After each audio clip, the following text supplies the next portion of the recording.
They called her just another struggling single mother working night shifts at the local diner, barely scraping by to feed her 2 kids. What they didn't know was that Rachel Martinez had once been the Marine Corps' most elite explosives expert, and she was about to remind everyone that the most dangerous weapons sometimes come disguised as ordinary people fighting extraordinary battles. The smell of bacon grease and coffee hung thick in the air at Murphy's all-night diner, a roadside establishment that had seen better decades but somehow managed to survive on the outskirts of Camp Pendleton.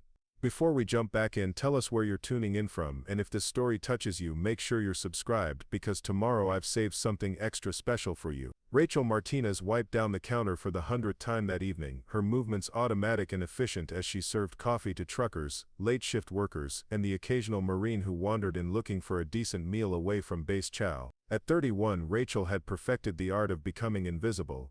Her dark hair was always pulled back in a simple ponytail, her uniform consisting of the standard diner attire that made her blend seamlessly into the background of working-class America.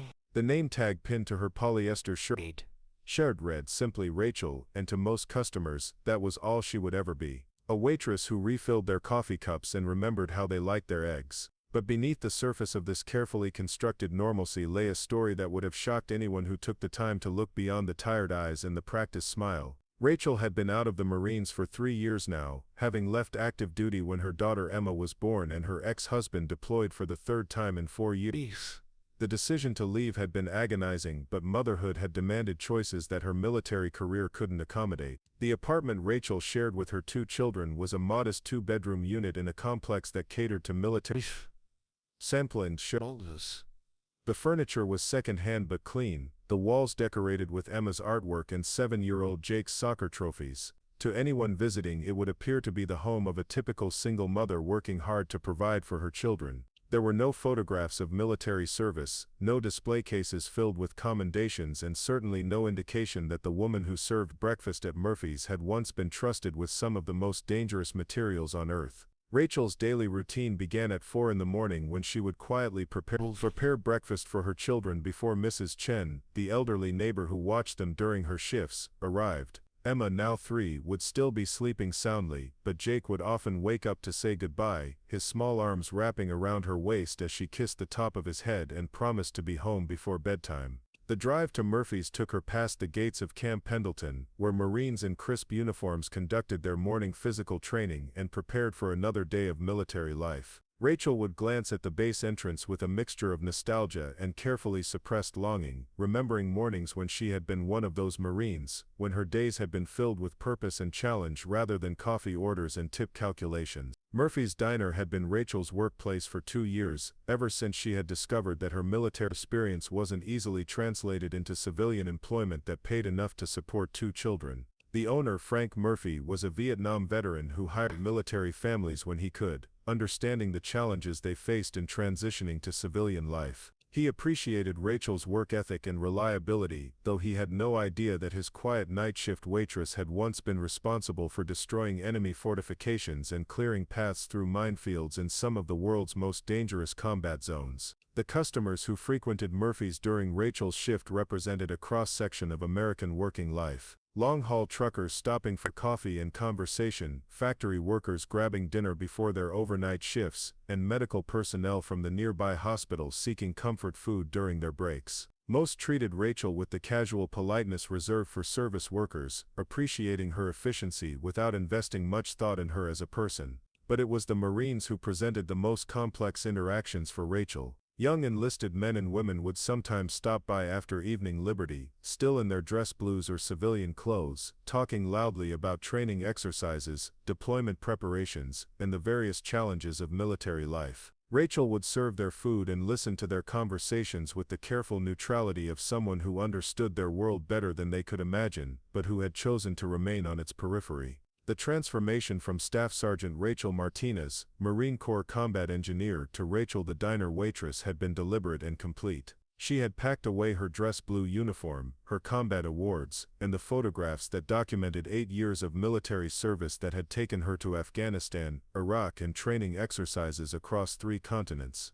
The woman who had once led teams of Marines in explosive ordnance disposal operations now memorized coffee preferences and calculated tips on recycled order pads. The skills that had made Rachel exceptional in military service remained sharp despite her civilian employment. Her ability to remain calm under pressure served her well during the dinner rush when orders backed up and customers grew impatient. The physical conditioning that had once enabled her to carry heavy equipment through hostile territory now allowed her to work 12-hour shifts without fatigue. The leadership experience that had made her responsible for the safety of entire platoons translated into an ability to manage difficult customers and coordinate with kitchen staff with remarkable efficiency. But perhaps most significantly, the technical expertise that had made Rachel one of the most skilled explosive specialists in the Corps remained as precise and comprehensive as ever. During quiet moments at the diner, when the last customer had been served, Rachel's mind would sometimes drift to complex calculations involving blast radii, detonation sequences, and the precise placement of charges needed to bring down structures or clear obstacles. These mental exercises had become a form of meditation, a way of maintaining intellectual connection to the work that had once defined her identity. The decision to keep her military background completely separate from her civilian life had been strategic rather than accidental. Rachel understood that her expertise in explosives and combat engineering made her a potential target for various groups who might seek to exploit her knowledge for illegal purposes. The anonymity of her current life provided protection for both herself and her children, ensuring that the dangerous enemies she had made during military operations could never connect the diner waitress to the Marine who had disrupted their activities in foreign combat zones. Rachel's apartment contained no visible reminders of her military service, but hidden in a reinforced safe built into the bedroom closet were the artifacts of her previous life. Her Combat Action Ribbon, Bronze Star Medal and Navy Achievement Medal lay wrapped in tissue paper alongside photographs of her with various Marine units and technical manuals that documented her specialized training. The most significant item in the safe was her Explosive Ordnance Disposal Badge, earned after completing one of the most challenging training programs in the military, a course that had a failure rate exceeding 60%. The psychological transition from military to civilian life had been more difficult than Rachel had anticipated. The structured environment of Marine Corps life, with its clear hierarchies and defined missions, had been replaced by the chaotic demands of single motherhood and service industry employment. The sense of purpose that had once driven her daily activities was now found primarily in her responsibilities to Emma and Jake, though the satisfaction was different from the adrenaline-fueled accomplishment of successfully completing dangerous military missions. Sleep was often elusive for Rachel, particularly during thunderstorms that reminded her of artillery bombardments she had experienced during combat deployments. The hypervigilance that had kept her alive in hostile territory sometimes made it difficult to relax in civilian environments, and she would find herself automatically scanning rooms for potential threats and exits. These habits were so ingrained that they operated below the level of conscious thought, invisible to casual observers but constantly present in her daily experience. The financial pressures of single parenthood had forced Rachel to abandon many of the interests and activities that had provided balance during her military career. The motorcycle she had once enjoyed riding through California's coastal mountains had been sold to cover medical expenses when Jake had been hospitalized with pneumonia. The technical books and engineering journals she had studied to maintain her expertise were now luxuries that the family budget couldn't accommodate. Even simple pleasures like evening movies or dinner at restaurants had become rare treats reserved for special occasions. But Rachel's commitment to her children's futures remained absolute. She had established college savings accounts for both Emma and Jake, contributing whatever she could manage from her tips and wages. Her plans for their education were detailed and ambitious, reflecting the same methodical approach she had once applied to military mission planning. Jake showed promise in mathematics and science, qualities that Rachel encouraged through library visits and educational activities that cost nothing but time and attention. The other employees at Murphy's viewed Rachel as a reliable colleague who kept to herself but could be counted on during busy periods. Sandra Williams, the day shift manager, appreciated Rachel's ability to handle difficult customers without creating scenes or generating complaints.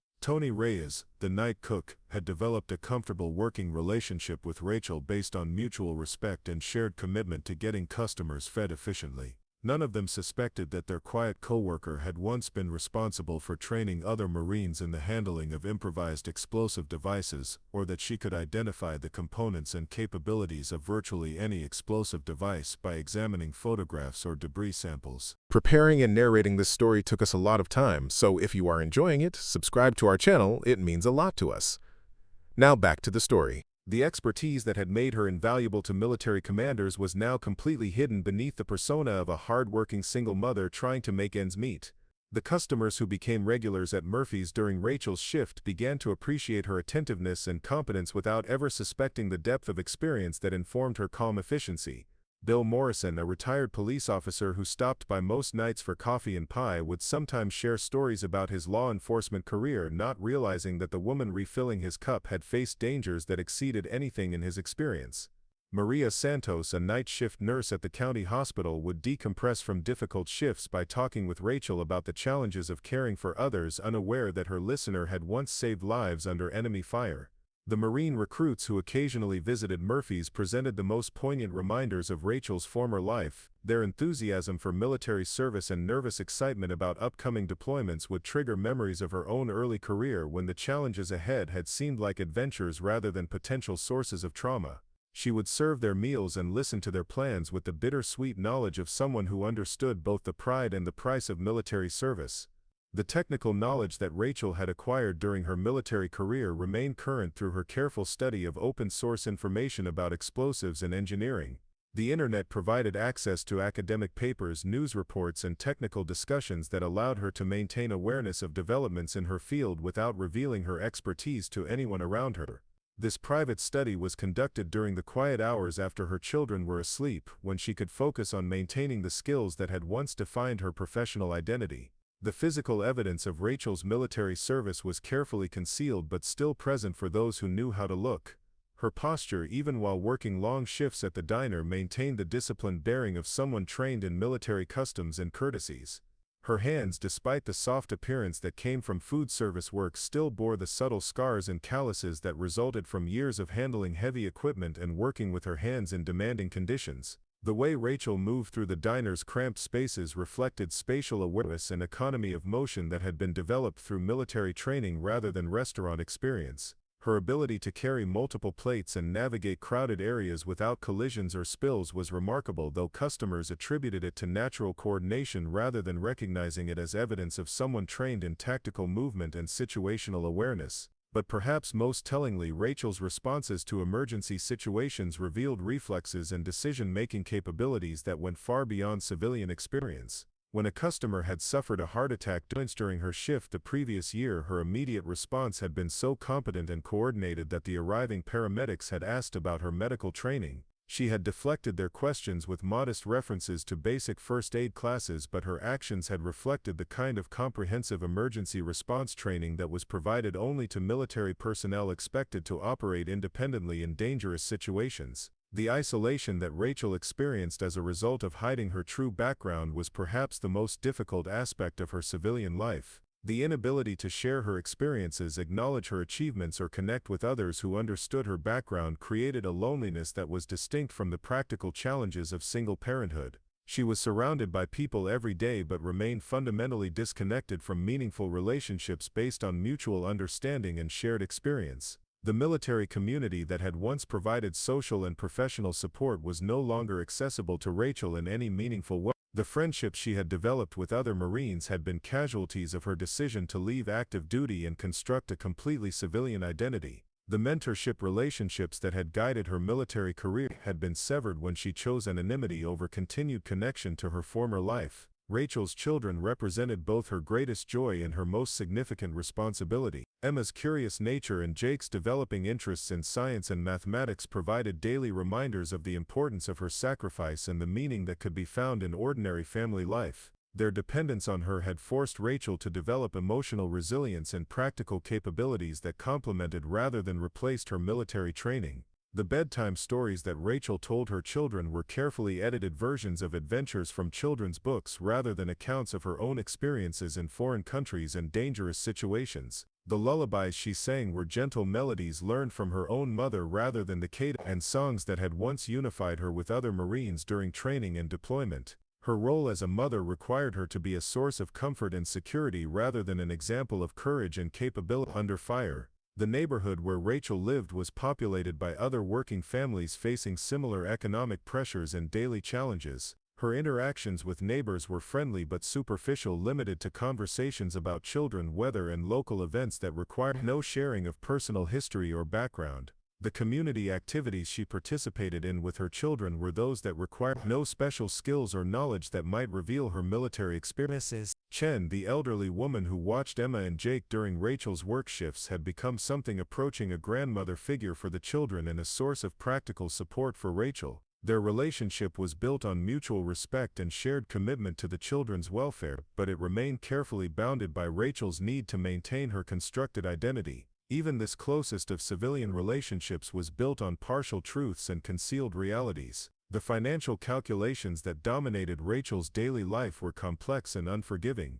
The wages from her diner job, supplemented by tips that varied dramatically based on customer traffic and seasonal patterns, had to cover rent, utilities, food, childcare, transportation, and the 100 other expenses that came with raising 2 children. The budgeting skills she applied to household management were as precise and systematic as the planning she had once devoted to military operations, though the stakes were different and the resources more limited. The used car that Rachel drove to work was a constant source of anxiety due to its age and mechanical unreliability. Her knowledge of engines and mechanical systems acquired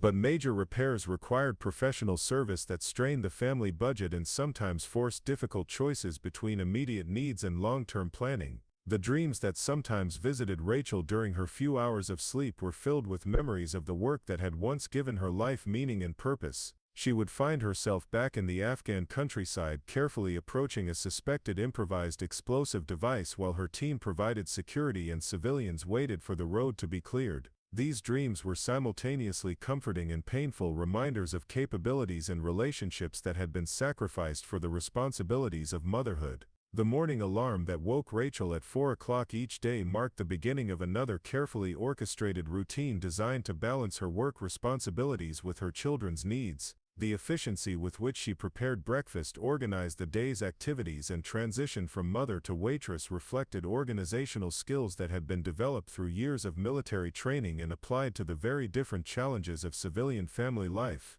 As Rachel prepared for another shift at Murphy's Diner, checking her appearance in the bathroom, she had no way of knowing that the carefully constructed anonymity she had maintained for 3 years was about to be shattered by events that would force her to choose between her children's safety and her own desire to remain hidden. The ordinary that lay ahead would become the day when the past collided with the present, when the diner waitress would be forced to remember what it meant to be a Marine, and when everyone who had underestimated the quiet single mother would discover the true meaning of explosive expertise applied with deadly precision. The trouble began on a Wednesday morning when Lieutenant Colonel James Hartford walked into wearing civilian clothes but carrying himself with the unmistakable bearing of career military leadership. Rachel noticed him immediately as she poured coffee for the early breakfast crowd, her trained eye automatically cataloging his posture, the way he scanned the room, and the confident manner in which he claimed a corner booth that provided clear sightlines to both entrances. Hartford was new to Camp Pendleton, having recently assumed command of the base's explosive ordnance disposal unit after a distinguished career that had taken him through multiple combat deployments and prestigious Pentagon assignments. At 45, he possessed the kind of polished authority that came from decades of successful leadership, though his experience had been primarily.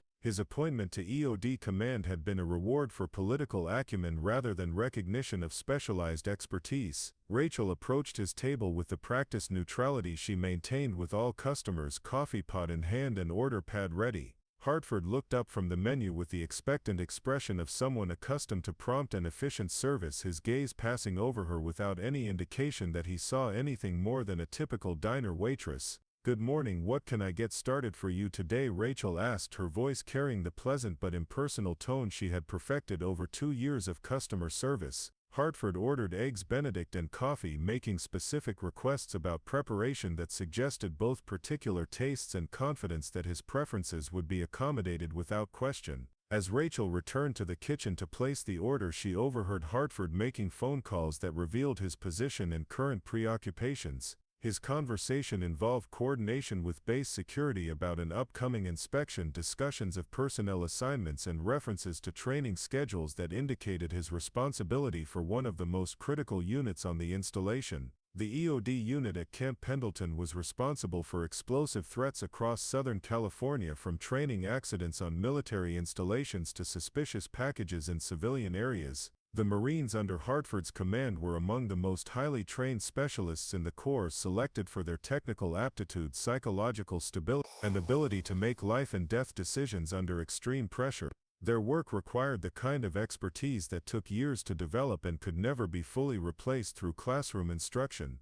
Hartford's approach to leadership was built on traditional military principles of hierarchy, standardization, and strict adherence to established procedures. He believed that effective explosive ordnance disposal required rigid discipline, careful attention to protocol, and absolute confidence in chain of command authority. His success in previous assignments had reinforced these beliefs, though those positions had involved oversight of administrative functions rather than hands-on technical operations.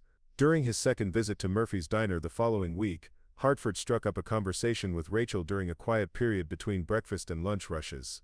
His manner was condescending but not deliberately hostile, reflecting the casual superiority of someone who viewed service workers as fundamentally different from military personnel. He asked about her background with the detached interest of someone making small talk rather than genuine curiosity about her as a person. Rachel responded to his questions with carefully neutral answers that revealed nothing about her military experience while maintaining appropriate politeness. She mentioned having 2 children and working to support them, information that Hartford filed away as confirmation of his assumptions about single mothers and their limited capabilities. His questions about her knowledge of military matters were deflected with modest disclaimers about not understanding such complex subjects. Hartford's interest in Rachel was initially casual, but it intensified when he observed her interactions with Marine customers during busy periods. Her ability to manage multiple orders simultaneously, navigate crowded spaces without collisions, and maintain composure during stressful situations impressed him. Though he interpreted these capabilities as evidence of natural service industry skills rather than recognizing them as indicators of military training, the colonel's attitude toward women in military roles was complex and contradictory. He supported equal opportunity policies when required by regulation, but privately maintained reservations about female capabilities in high-stress technical positions. His EOD unit included several highly qualified women, but Hartford tended to assign them to administrative roles or training positions rather than operational duties. He justified these decisions through references to physical requirements and psychological demands that he believed favored male personnel. Rachel's first direct experience of Hartford's condescending attitude came during his 3rd week of regular visits to Murphy's Diner. He had been discussing EOD operations with another officer who had joined him for breakfast, speaking loudly enough for surrounding customers to overhear his analysis of various training scenarios and operational challenges. His tone suggested someone who enjoyed displaying his knowledge and authority for the benefit of civilian audiences. When Rachel approached to refill their coffee, Hartford made a comment about the complexity of explosive ordnance disposal work that was clearly directed at her rather than his companion. He spoke about the technical expertise required, the years of specialized training involved, and the kind of decision-making capabilities that separated military professionals from civilian workers. His manner suggested someone explaining advanced concepts to a child who couldn't possibly understand the subject matter. Rachel's response was appropriately differential, acknowledging that such work must indeed be very challenging while avoiding any indication that she possessed relevant knowledge. But Hartford's trained eye caught subtle signs that suggested his explanation had been understood more completely than her response indicated. Her body language, the way she processed his technical references, and the quality of her attention suggested familiarity with military concepts that went beyond civilian exposure.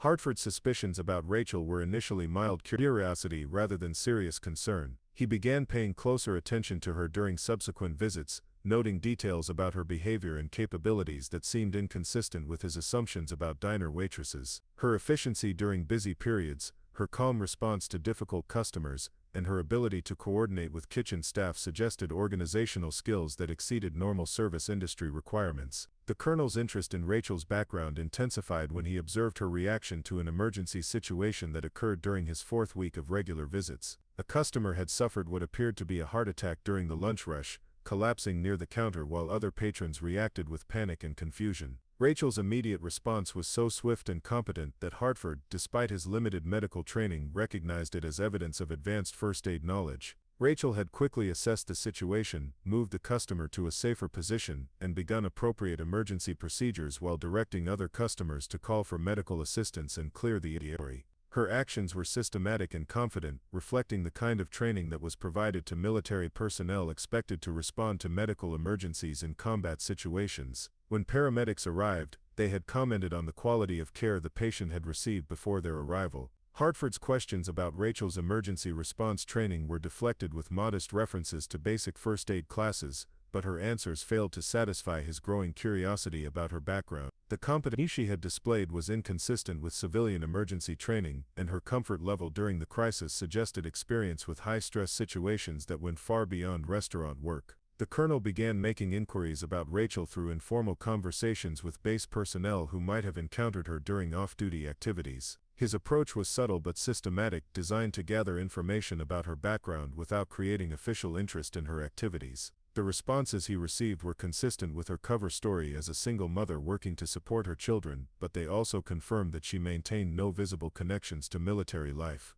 Hartford's suspicions were further aroused when he observed Rachel's reaction to discussions of current military operations and training activities. Marines who frequented Murphy's Diner would often talk about their work with the casual indiscretion of young people who enjoyed sharing war stories and technical details. Rachel's responses to these conversations suggested not just polite interest, but comprehension of concepts that should have been foreign to civilian service workers. The Colonel's approach to investigating Rachel's background became more direct during his 6th week of regular visits to Murphy's Diner. He began asking more specific questions about her knowledge of military procedures, her familiarity with base operations, and her understanding of technical subjects that related to EOD work. His manner remained superficially friendly, but the interrogation aspects of his conversations became increasingly obvious. Rachel recognized Hartford's investigative intent and adjusted her responses accordingly, providing answers that satisfied curiosity without revealing any information that could compromise her carefully constructed civilian identity.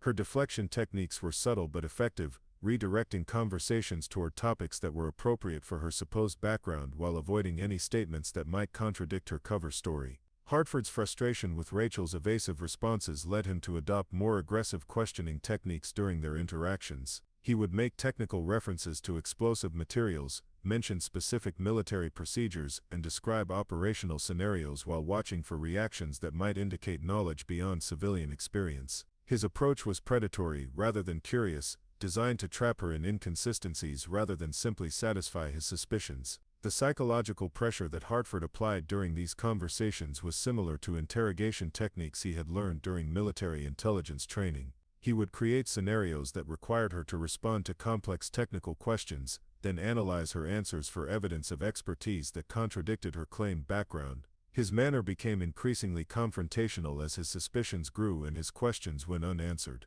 Rachel's strategy for dealing with Hartford's investigation involved maintaining absolute consistency in her civilian persona while documenting his behavior for potential future reference. She recognized his techniques as evidence of professional training and information gathering, but she also understood that his approach lacked the sophistication that would have been employed by genuine intelligence professionals. His methodology suggested administrative experience rather than operational expertise. The other employees at Murphy's Diner began to notice Hartford's unusual attention to Rachel during his visits. Sandra Williams, the day manager, made several comments about the military officer who seemed particularly interested in their night shift waitress. Tony Reyes, the cook, observed that Hartford's questioning of Rachel went far beyond normal customer conversation and suggested topics that seemed designed to make her uncomfortable. Hartford's behavior toward Rachel began to affect the atmosphere at Murphy's Diner during his visits. Other customers noticed the tension in their interactions and the way his presence seemed to change her demeanor from relaxed efficiency to guarded professionalism. The comfortable environment that Frank Murphy had worked to maintain for both customers and employees was being disrupted by Hartford's investigative activities. The colonel's supervisors at Camp Pendleton remained unaware of his interest in a civilian diner waitress, viewing his frequent off-base breakfast meetings as evidence of community engagement rather than personal investigation. His official duties continued to be performed satisfactorily, and his leadership of the EOD unit met standard expectations for administrative oversight. The time and attention he devoted to investigating Rachel were conducted during off-duty hours and attracted no official notice.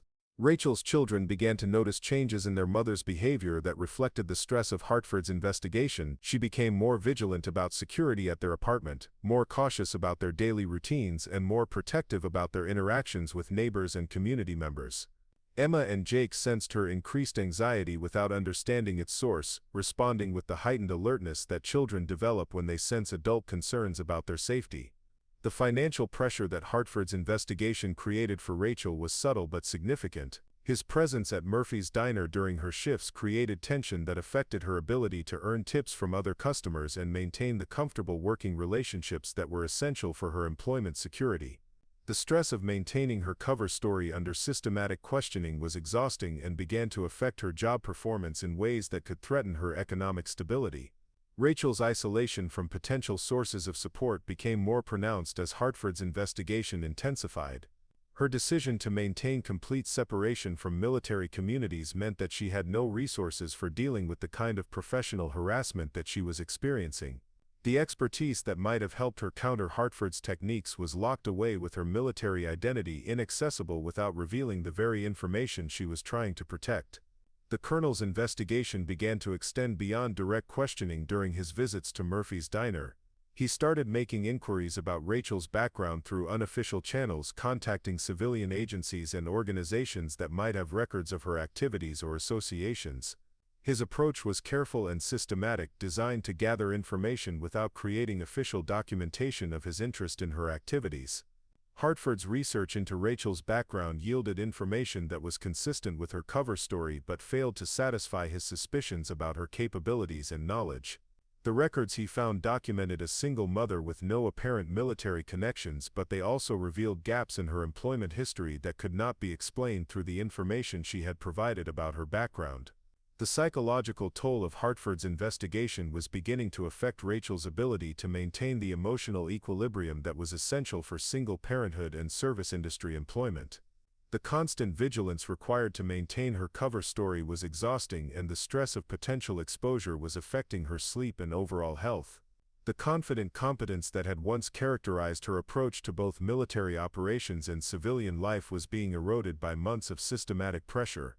Rachel's response to Hartford's investigation involved careful documentation of his behavior and systematic preparation for the possibility that her cover might be compromised. She began updating emergency plans for her children's safety, reviewing financial resources that could support relocation if necessary, and identifying potential sources of legal or official support if Hartford's activities escalated to harassment that could be reported through official channels. The colonel's confidence in his investigation was growing as he accumulated evidence that suggested Rachel's background was not what it appeared to be.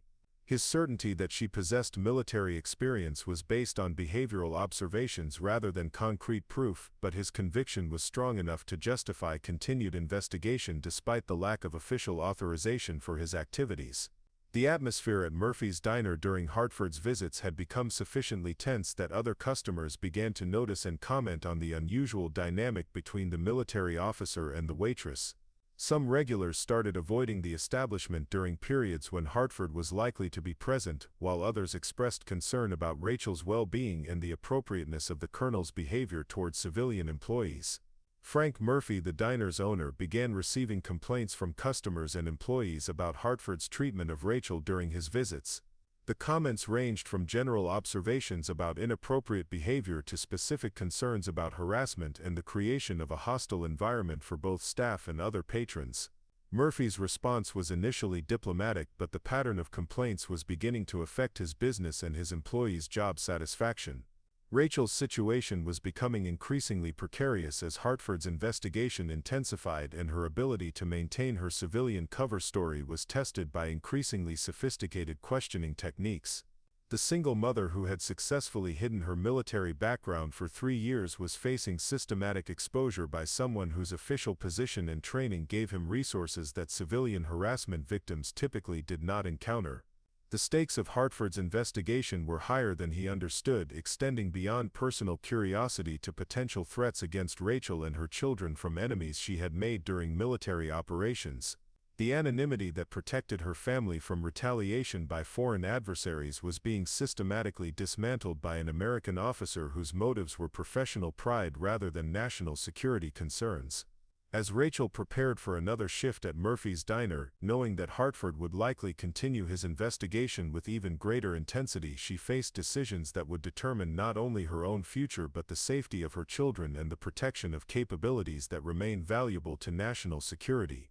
The careful balance she had maintained between her past and present was about to be shattered by someone who had no understanding of the forces he was unleashing. The crisis that would change everything began at 2:47 a.m. on a Thursday when Rachel's phone rang with the distinctive tone she had programmed for emergency calls. Mrs. Chen's trembling voice cut through the silence of her small apartment, speaking in rapid bursts of English mixed with Mandarin as she tried to explain that something was wrong at the elementary school where Jake attended second grade.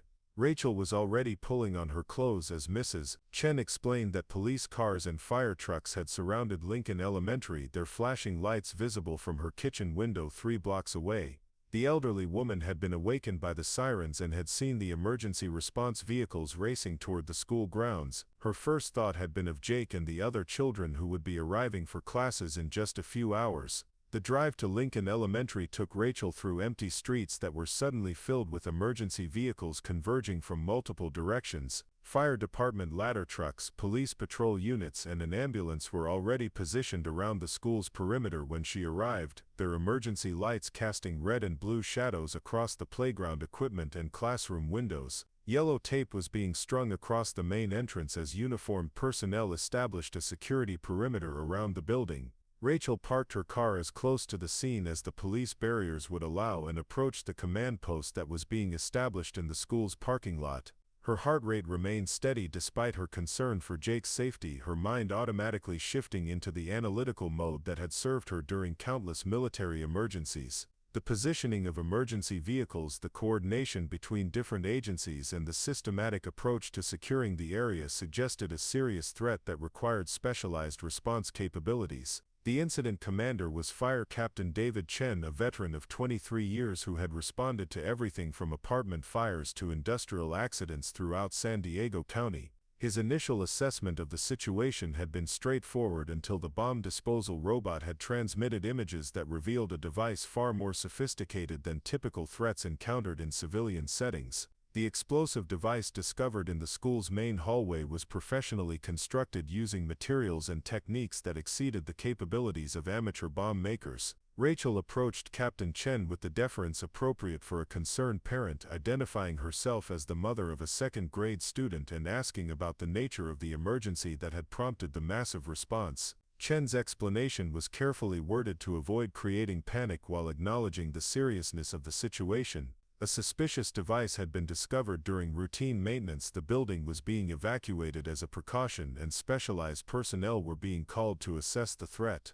The specialized personnel that Captain Chen referenced were the Marine Corps EOD team from Camp Pendleton, led by Lieutenant Colonel Hartford and including the most experienced explosive ordnance disposal specialists available in Southern California. Their response time to civilian emergencies was typically measured in hours rather than minutes, but the sophistication of the device discovered at Lincoln Elementary had prompted an immediate emergency deployment that bypassed normal coordination protocols. Rachel's first glimpse of Hartford arriving at the scene triggered a complex mixture of emotions that she worked to suppress beneath her concerned parent facade.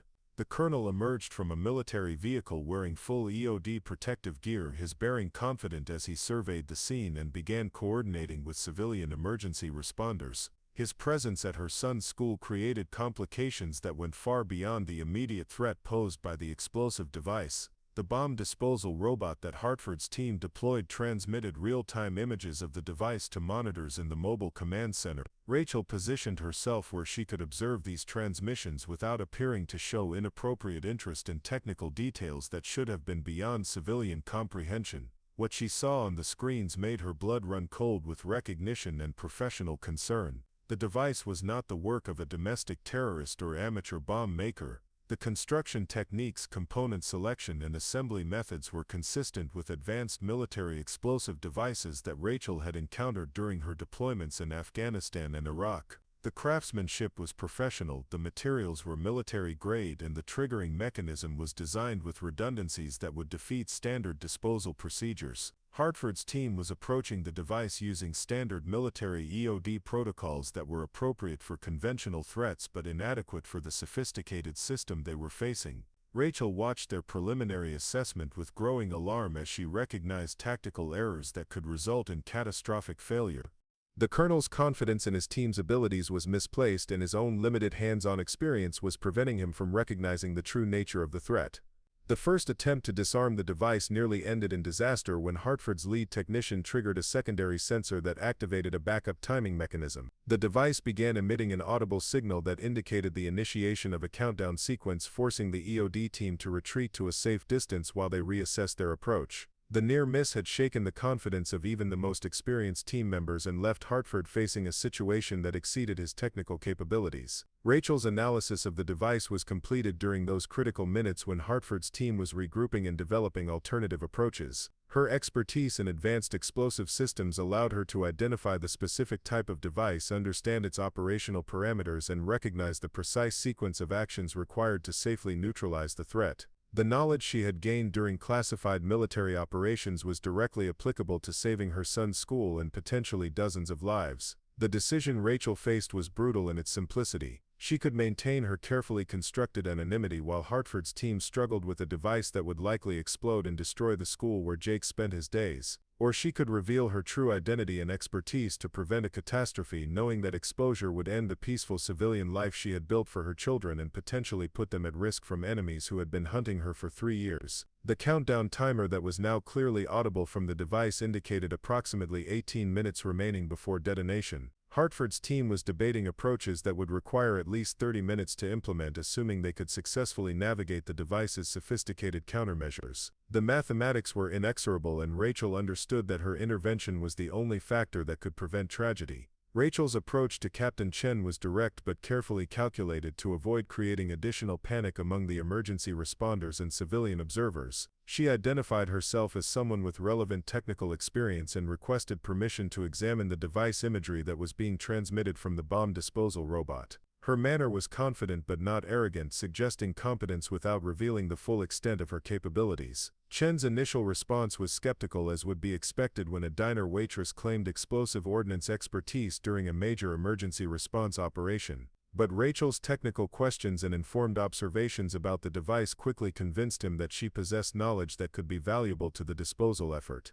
Her analysis of the images revealed details that Hartford's team had missed and identified vulnerabilities that could be exploited to safely neutralize the threat. Hartford's reaction to Rachel's presence at the emergency scene was a mixture of vindicated suspicion and professional outrage. Her sudden appearance as a technical expert confirmed his beliefs about her concealed background, but her intervention in his operation represented a challenge to his authority that he was unprepared to accept. The confrontation between them occurred in full view of emergency personnel and civilian observers who had no understanding of the complex history underlying their conflict. The argument that erupted between Rachel and Hartford consumed precious minutes from the countdown timer while lives hung in the balance. The colonel's insistence on maintaining operational control clashed with Rachel's certainty that his team's approach would result in detonation and casualties. Their conflict was simultaneously professional and personal, involving questions of expertise, authority, and the price of concealing capabilities when lives were at stake. Rachel's credentials were impossible for her to present without revealing classified information that could compromise national security and endanger other military personnel. The operations she had conducted, the training she had received, and the achievements that qualified her as one of the military's most capable explosive experts were locked away behind security classifications that prevented public acknowledgement. Hartford's demand for proof of her qualifications was reasonable from his perspective, but impossible for her to satisfy without destroying the anonymity that protected her family. Captain Chen's decision to allow Rachel access to the device was based on pragmatic assessment rather than credential verification. The countdown timer now showed less than 12 minutes remaining. Hartford's team was struggling with an approach that was clearly inadequate, and the civilian expert was providing analysis that demonstrated sophisticated understanding of the threat they were facing. The fire captain's primary responsibility was protecting civilian lives rather than maintaining military chain of command protocols. Rachel's walk toward Lincoln Elementary School was the longest journey she had taken since leaving military service 3 years earlier. Each step carried her further from the anonymous civilian life she had built and closer to the identity she had tried to leave behind. The protective gear that emergency personnel fitted her with felt familiar despite the years that had passed since she had worn similar equipment in combat zones halfway around the world.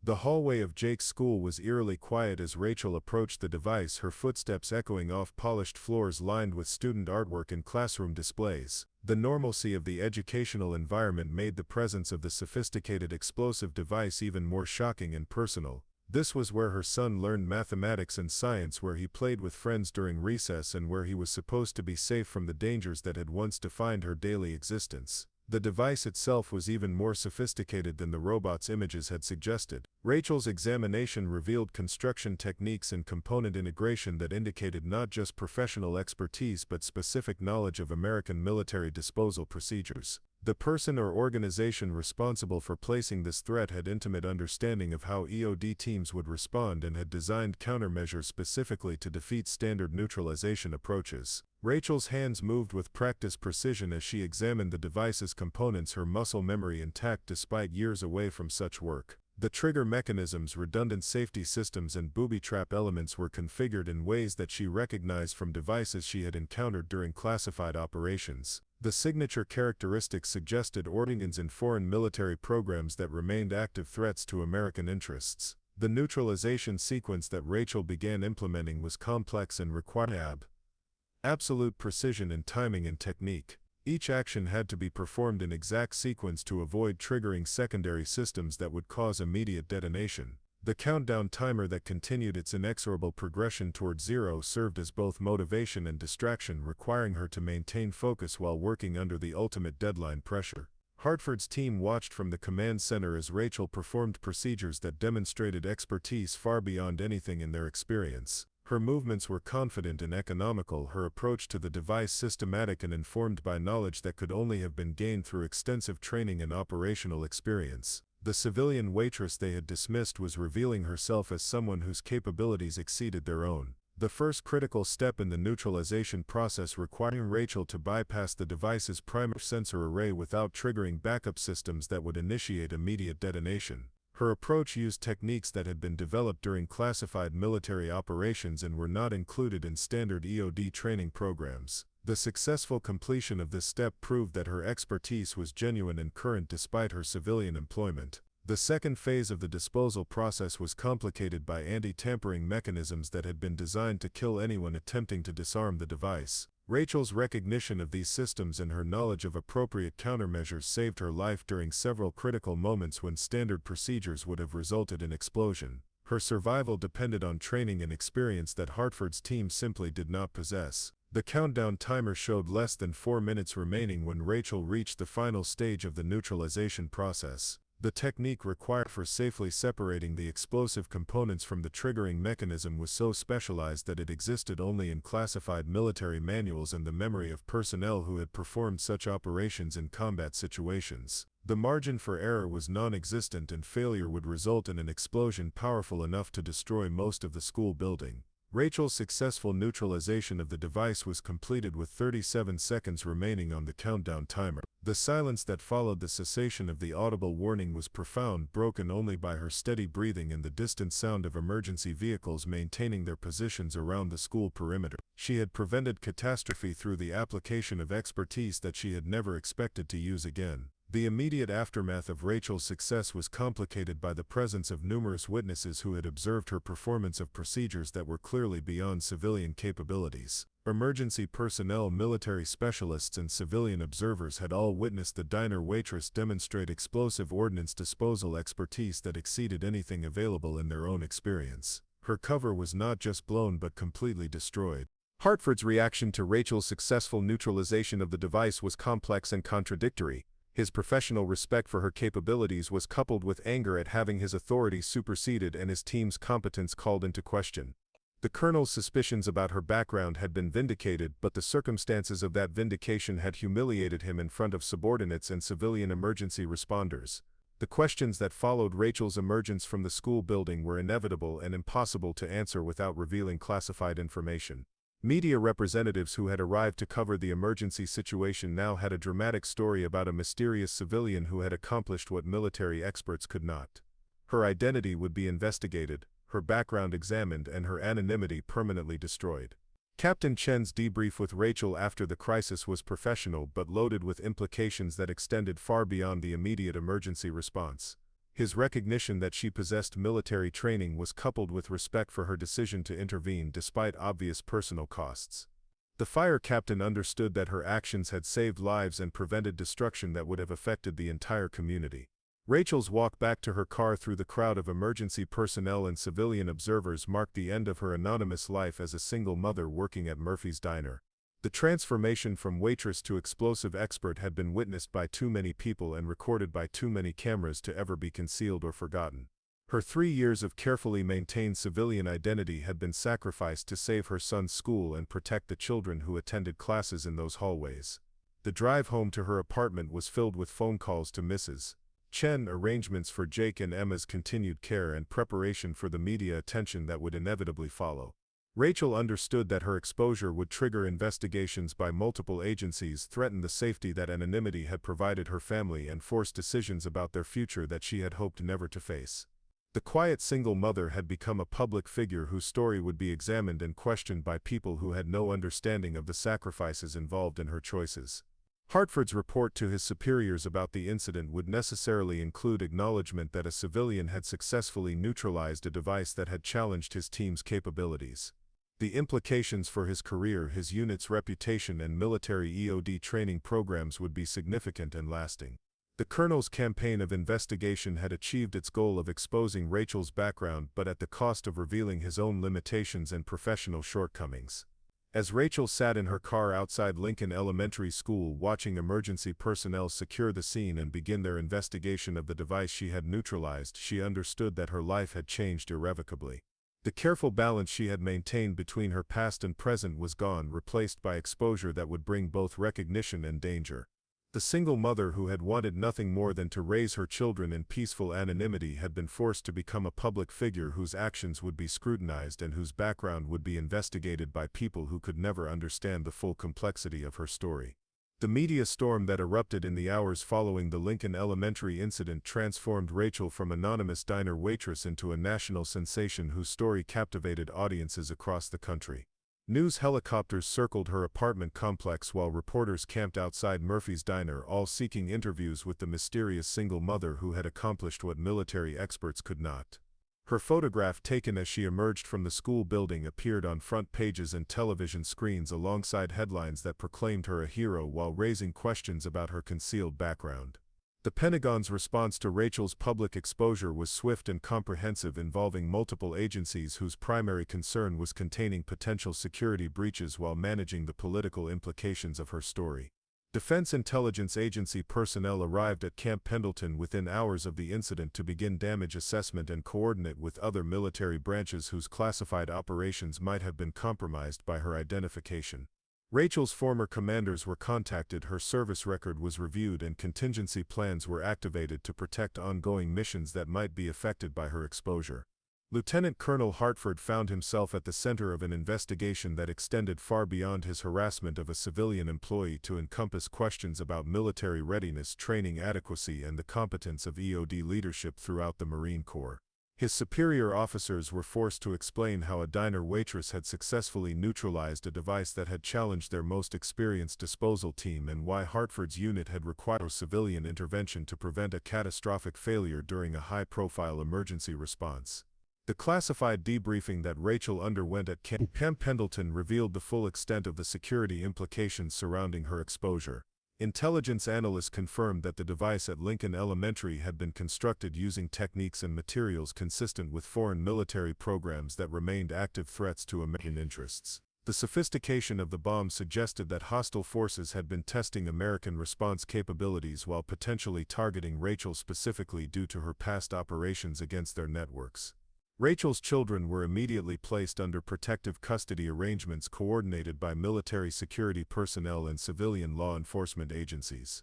Jake and Emma were relocated to a secure facility where they could continue their education while being protected from potential retaliation by foreign adversaries who now knew their mother's identity and location.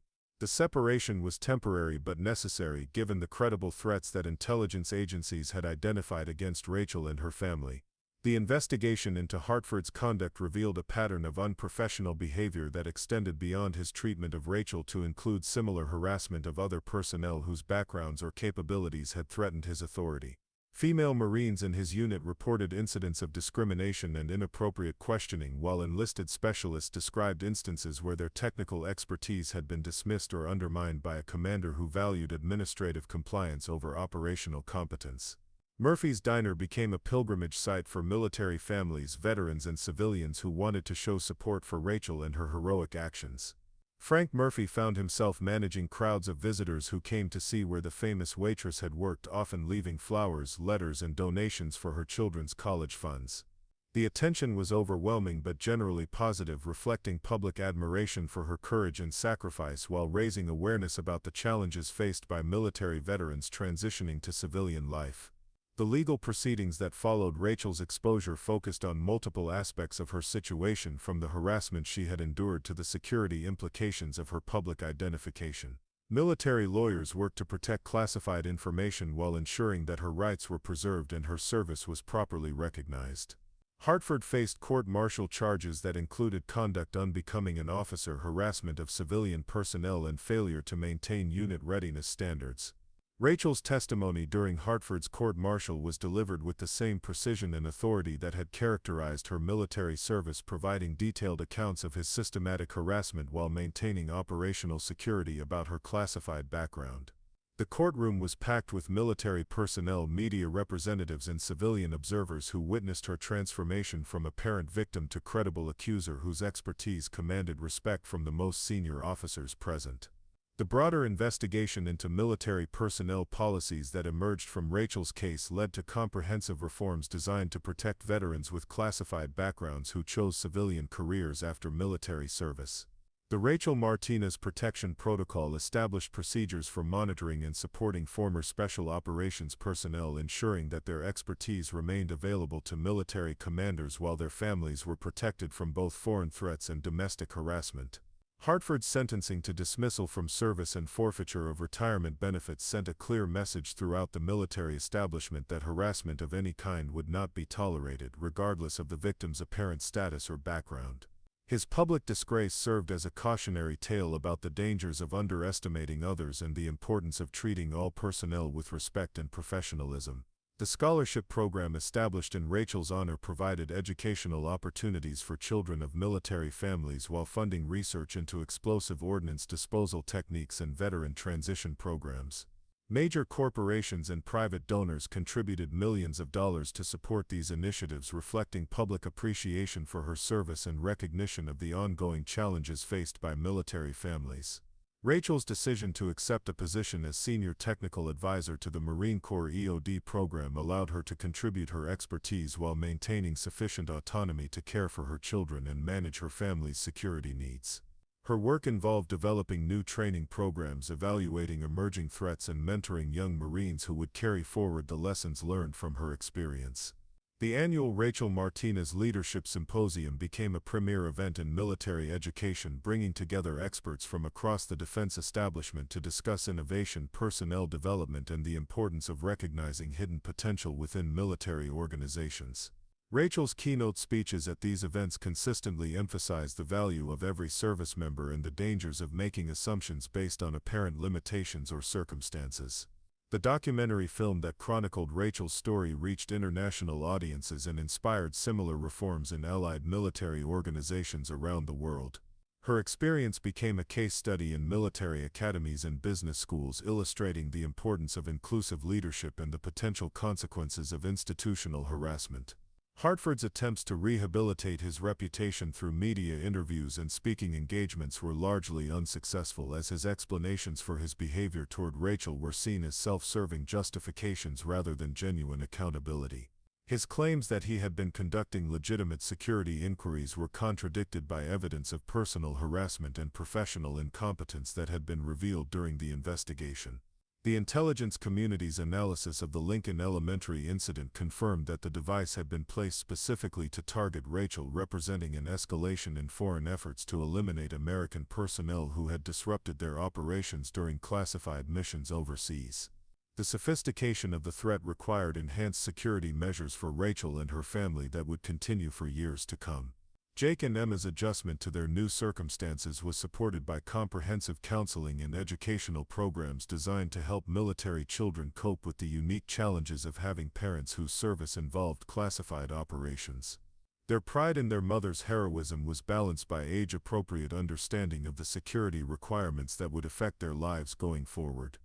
The transformation of Murphy's Diner into a memorial site honoring military service members led to the establishment of a foundation that provided support services for veterans and their families throughout Southern California. Frank Murphy's decision to rename the establishment Rachel's Place reflected both the community's admiration for her courage and recognition of the broader issues her story had highlighted. Rachel's influence on explosive ordnance disposal training was revolutionary, incorporating techniques and procedures that had been developed through her operational experience but had never been systematically documented or taught. Her contributions to military doctrine would protect lives and improve mission success rates for generations of EOD specialists who would benefit from her expertise. The international recognition that Rachel received included awards and honors from allied nations whose military personnel had been trained using procedures she had developed or whose operations had been protected by intelligence she had gathered during classified missions. Her story became a symbol of the hidden contributions made by military personnel whose service could never be fully acknowledged or appreciated. 2 years after the incident at Lincoln Elementary, Rachel stood before a joint session of Congress to testify about military personnel policies and veteran support programs. Her appearance represented not just personal vindication but systemic change in how the defense establishment viewed and protected its most valuable human resources. The single mother who had once served coffee at an all-night diner was now shaping national policy and inspiring reforms that would affect thousands of military families. The quiet strength that had enabled Rachel to endure Hartford's harassment while protecting her children and maintaining her civilian life had evolved into public leadership that influenced military culture and veteran support systems throughout the country. Her journey from anonymous waitress to national advocate demonstrated that heroism often comes from the most unexpected sources and that true strength is measured not by rank or position but by the courage to act when action is required. As Rachel concluded her congressional testimony and prepared to return to her family and her work, she reflected on the ironic justice of her situation. Hartford's attempts to expose and humiliate her had ultimately revealed his own inadequacies while elevating her to positions of influence and respect that her military service alone might never have achieved.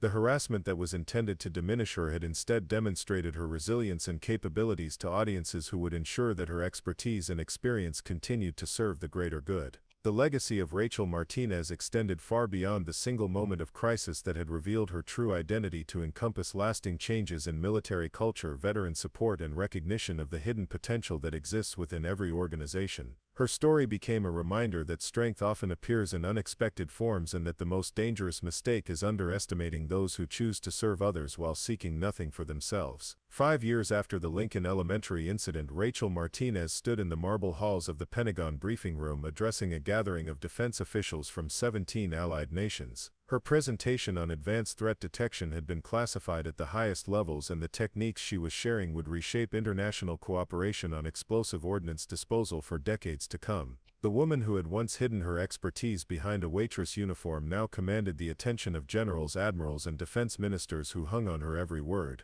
The secure conference room buzzed with simultaneous translation as Rachel explained the revolutionary detection methods she had developed following her analysis of the Lincoln Elementary device. Her research had revealed vulnerability patterns in foreign explosive systems that had previously gone unrecognized by Western intelligence agencies. The implications were staggering, potentially saving thousands of lives and preventing terrorist attacks across multiple continents. Jake, now 12, sat in the gallery designated for family members, his mathematics notebook filled with equations related to blast calculations that his mother had begun teaching him during their evening study sessions. His understanding of advanced physics concepts impressed his teachers, though they had no idea that his homework sessions included discussions of explosive yield formulas and structural engineering principles. Emma, now 8, drew pictures of the laboratory where her mother conducted research, her artwork depicting complex machinery and protective equipment with the accuracy of someone who had grown up around cutting-edge military technology. The Rachel Martinez Institute for Advanced Defense Studies had become the premier research facility for explosive threat analysis in the Western Hemisphere. Located on a secure campus in Virginia, the institute brought together the brightest minds from academia, military service, and intelligence agencies to develop countermeasures against evolving terrorist capabilities. Rachel's leadership of the institute combined her operational experience with administrative skills that had been refined through years of managing complex research projects and international cooperation agreements.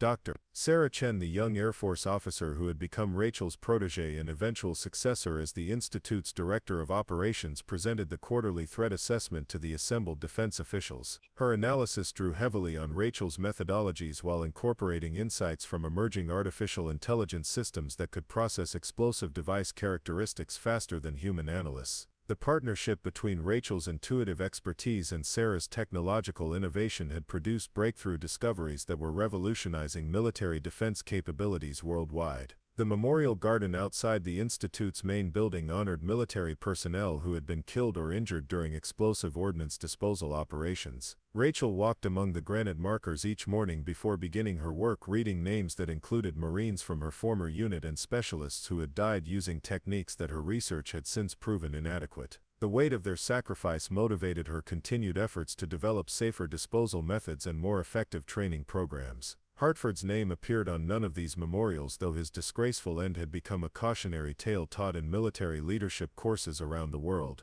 The former colonel had died in a civilian hospital 3 years after his dismissal from service, his health destroyed by alcoholism and the shame of his public humiliation. His obituary mentioned his military service but made no reference to the harassment campaign that had ended his career and revealed the true cost of underestimating others. The international conference that Rachel was addressing represented the culmination of years of diplomatic work to establish cooperative protocols for sharing explosive threat intelligence among allied nations. Her reputation as both a technical expert and a bridge builder had made her the natural choice to lead these negotiations, and the agreements reached during the summit would provide framework for defense cooperation that would endure for generations. Rachel's keynote address to the conference focused on the human element and explosive threat assessment, emphasizing that the most sophisticated technology could never replace the judgment and experience of trained specialists who understood the psychology of bomb makers and the tactical considerations that influenced device design. Her presentation included case studies from her operational experience, carefully edited to protect classified information while illustrating the importance of human insight in technical analysis. The standing ovation that followed Rachel's presentation reflected not just professional respect for her expertise but recognition of her journey from anonymous civilian to international authority on defense matters.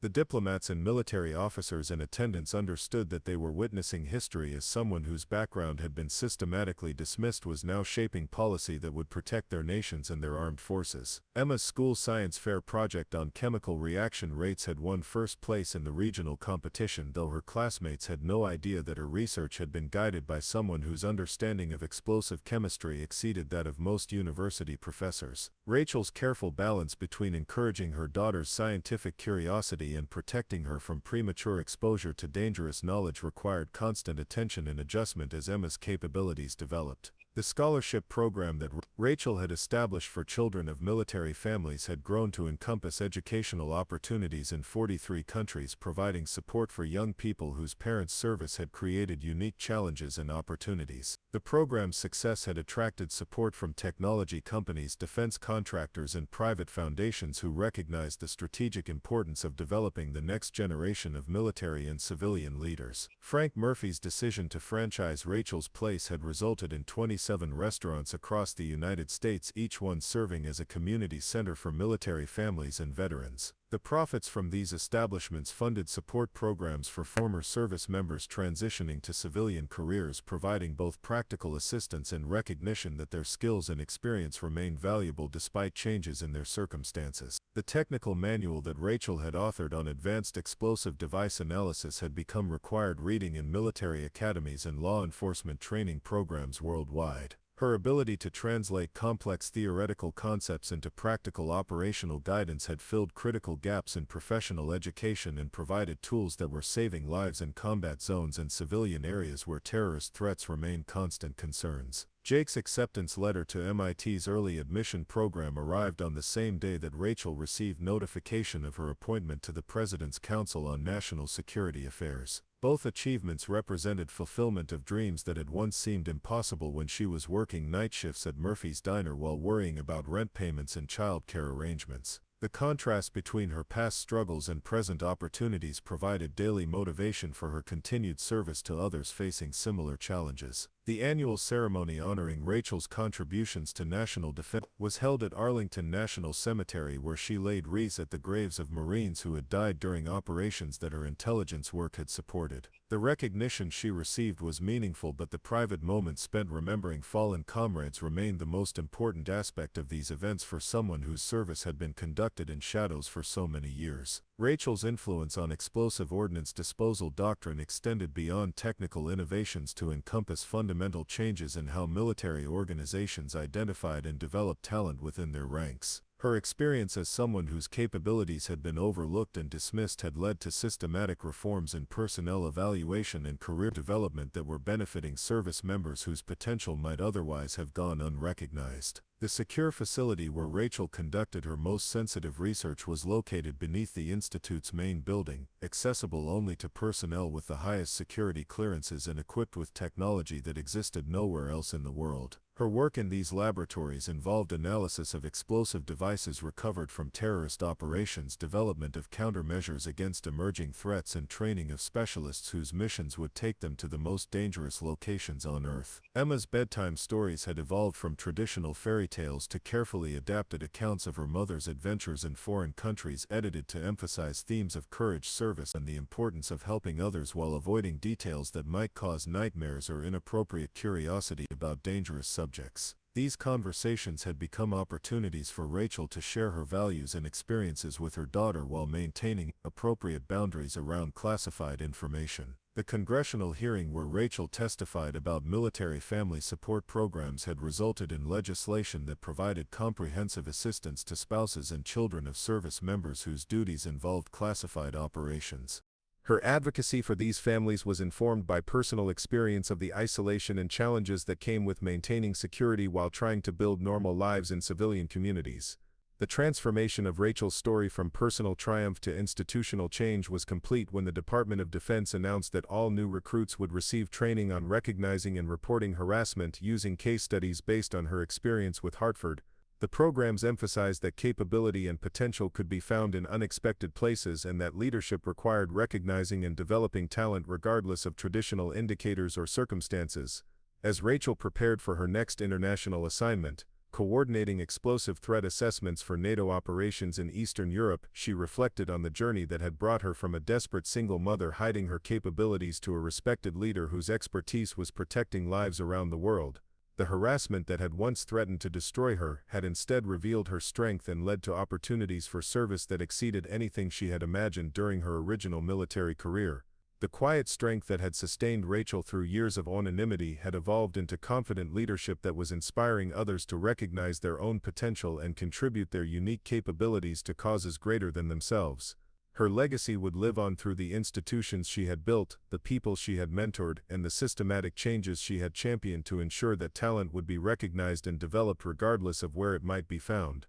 10 years had passed since that fateful morning at Lincoln Elementary, and Rachel Martinez found herself standing in the same hallway where she had once defused a bomb that changed everything. The school had invited her back for a special ceremony, and as she walked past Jake's former second-grade classroom, now occupied by eager 7-year-olds who had no idea they were in the presence of a living legend, she marveled at how far they had all come. The dedication ceremony for the new Rachel Martinez Science and Technology Wing was attended by dignitaries from around the world, but Rachel's attention was focused on the children in the front rows. These students would grow up in classrooms equipped with the most advanced educational technology available, funded by the foundation that bore her name and supported by corporations that recognized the strategic importance of nurturing young minds in science and mathematics. Jake, now 17 and preparing for his sophomore year at MIT, served as the student speaker for the dedication ceremony. Serve the team cause the student speaker for the dedication ceremony. His presentation on advanced robotics and artificial intelligence applications in explosive ordnance disposal drew gasps of amazement from the audience, though those who knew his mother recognized where his passion for protective technology had originated. His acceptance into the accelerated doctoral program in applied physics represented the fulfillment of dreams that had once seemed impossible when Rachel was counting tips to buy groceries.